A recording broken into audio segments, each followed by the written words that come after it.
Hello my friends, today we are getting back to basics. I'm going to be showing you my favorite vegan recipes that I think everyone should know. If you have these in your arsenal, you will never go hungry, and if you're trying to feed someone else who is vegan or plant-based, these are easy and delicious recipes that everyone will love. So let's get started. We're going to start with a very traditional style chickpea hummus, which I learned to make over 35 years ago, and I've been making it ever since. I know it's easy to just buy hummus in the store. There's so many different kinds available, but there's something about making it yourself. It's just so much fresher, and it will save you money in the long run. So why not give it a try? I will leave the full recipe in the description box below. Hummus is something that I always have on hand because you can do so many things with it. You can use it as a spread, you can add a little water to it and use it as a salad dressing. It's just great on sandwiches or great as a dip with raw vegetables or crackers or chips. It's just so versatile. Right, up next we're going to make a very easy and very delicious basil pesto. I just start with a big bunch of basil, use whatever you have, and then I fill the rest of the food processor with a bunch of greens. Here I'm using power greens, which has baby spinach, baby kale, baby chard, but you could use any of those things individually, whatever you have on hand. And then of course we add some garlic. I like a lot of garlic, and I had this frozen peeled garlic which came in handy, so I just added some of that along with some lemon juice. And I will put the recipe in the description box, but this is one of those recipes where you can really just use what you have. Don't worry too much about the measurements, just throw things in there and you can taste it as you go and add what you need. You could use different nuts or seeds instead of sunflower seeds like I'm using here. Any kind of vegan parmesan, or you could leave the parmesan out completely and put more nutritional yeast. Just a little bit of salt, and here I am using a plant-based milk in place of oil, which is a really good alternative if you don't want to use olive oil. You could still use olive oil if you want. I do sometimes, but when I'm feeling oil-free, I go for the plant-based milk. Then scrape down the sides and give it a little taste and add whatever you might have forgotten, like some red chili flakes. I like mine to have a little bit of a kick. And then it's all ready to go. Just put it in an airtight container and it will keep for several days in the refrigerator, but you'll probably use it up before that. It's really great as a spread on sandwiches. Here I am using it in combination with the hummus, which makes a very, very tasty sandwich. Again, the basil pesto is just so versatile and so delicious, and it's just a staple item I like to have in the refrigerator almost all the time.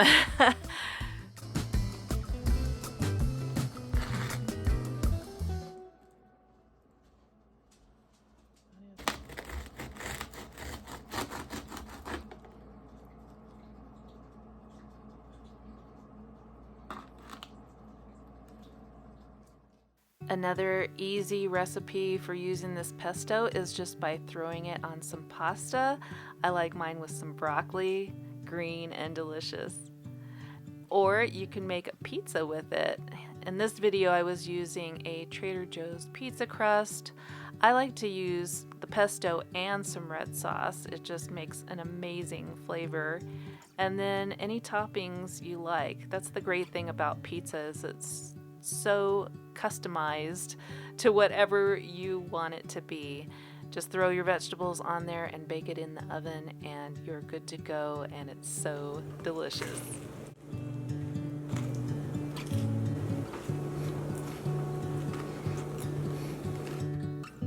Now if you've watched some of my more recent videos, like my high protein video, You will have seen this recipe before, although I have changed it up a little bit and added a couple more ingredients, which just took it to another level.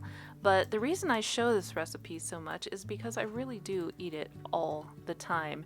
It's a great alternative to bacon, and it's a great protein to just have on hand that you can just throw in the air fryer or fry in a pan, and you've got something really tasty and delicious and hearty and satisfying. Tempeh is so good for you. It's full of protein. It's actually one of the most high protein vegan things that you can eat. So it's something that I eat quite regularly. And it's just super easy. You just make this marinade and then cut up your tempeh and put it in there. The part that is not so easy is just getting the tempeh out of the package. They always double wrap it. I guess it's just the nature of the beast, but it really can be hard to get it out of the package sometimes. But once you do, you're good to go. Just slice it up into thin slices. You could even slice it long ways if you want, but I like to cut it from the short end and just put it in your marinade.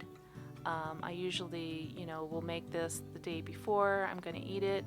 I put it in the fridge, and then when I want some bacon kind of thing in the morning, there it is. It makes a great side dish for all kinds of things. And of course, it's also great on sandwiches like this tempeh TLT sandwich, or as a side for some yummy pancakes, or as a side for this delicious pesto tofu scramble that I'm about to show you.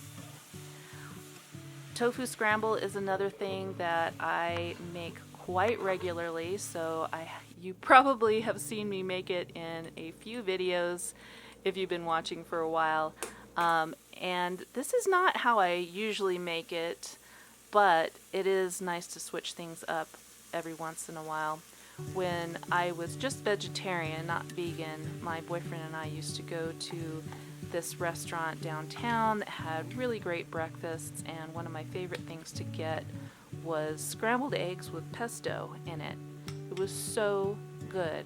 And you can do the exact same thing with a tofu scramble. For this one, I decided to add some mushrooms in it because I had a bunch of mushrooms that needed to get used up, and I love mushrooms. But it was pretty much just the mushrooms and the pesto and just a few added things to give it a little bit of an eggy flavor with the black salt, and the turmeric and the nutritional yeast add a little color to make it a little more eggy looking if you're looking for that eggy experience. And oh man, this is so good. You really could add any kind of vegetables you want to it, or just keep it really simple like this. Put it on toast, put it in a wrap. It is really super good, and this is a really high protein breakfast right there, I'm telling you.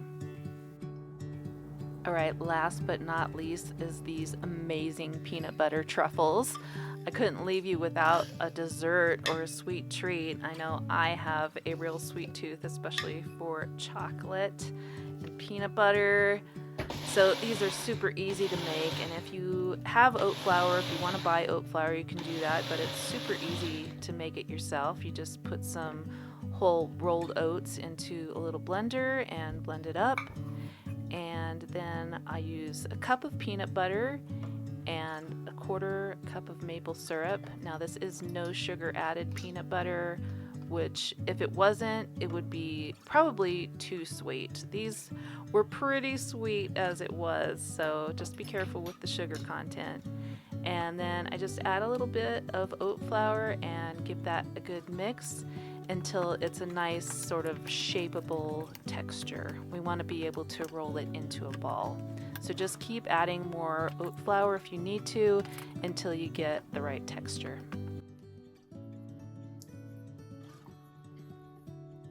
Then we're just going to roll these up into balls, and you can make them whatever size that you like. If you want really small little snacks, do them small. If you want a bigger bite, then go a little bit bigger. You can really just customize it to your own taste. This made almost a dozen, one short of a dozen. Oh no, if I had made them a little smaller, then we would have had a proper dozen. And then you can put whatever toppings you want or just leave them plain. I like to add a little bit of chopped peanuts on top. And then I'm just using some chocolate chips, which the Trader Joe's chocolate chips happen to be vegan. And I just melted them in the microwave for I think a minute or 30 seconds at a time and see how it's going so it doesn't get over melted, because you can really ruin the texture if you cook it too long. But this turned out to be perfect, and it was the perfect amount of chocolate, and then I just topped it with those chopped peanuts. Another idea would be just some flaky sea salt or some coconut flakes. These are super great to just have in the refrigerator for whenever you're craving a sweet treat. They're yummy and fairly healthy. So that's it for this video. I hope you enjoyed these easy, basic vegan recipes that I think everyone should know, whether you're vegan or plant-based, or just trying to incorporate more plant-based foods into your diet. These recipes are just so easy and delicious, and I really do think that everyone should know how to make these. If you'd like to see more of this type of content, please make sure you give this video a thumbs up, subscribe if you haven't already, and please leave me a comment and let me know what kind of content you would like to see. What sort of recipes are you wanting to make, and how can I help you in that way? That said, I am really sorry I haven't posted anything in a while. I mean, life happens. I do have a full-time job, and I was having computer troubles. My computer was just getting more and more outdated by the day, and it was giving me a lot of headaches when I was trying to edit videos. So I finally got a new computer, and hopefully that will solve all my video editing problems, along with a lot of other things. I'm really trying to post more regularly, but I do travel a lot for my job, and in fact, next week I am going to New York for 3 weeks to do some archaeology out there, and I'm really looking forward to that, especially getting to try a bunch of vegan restaurants in New York. And of course, I'm going to be filming that.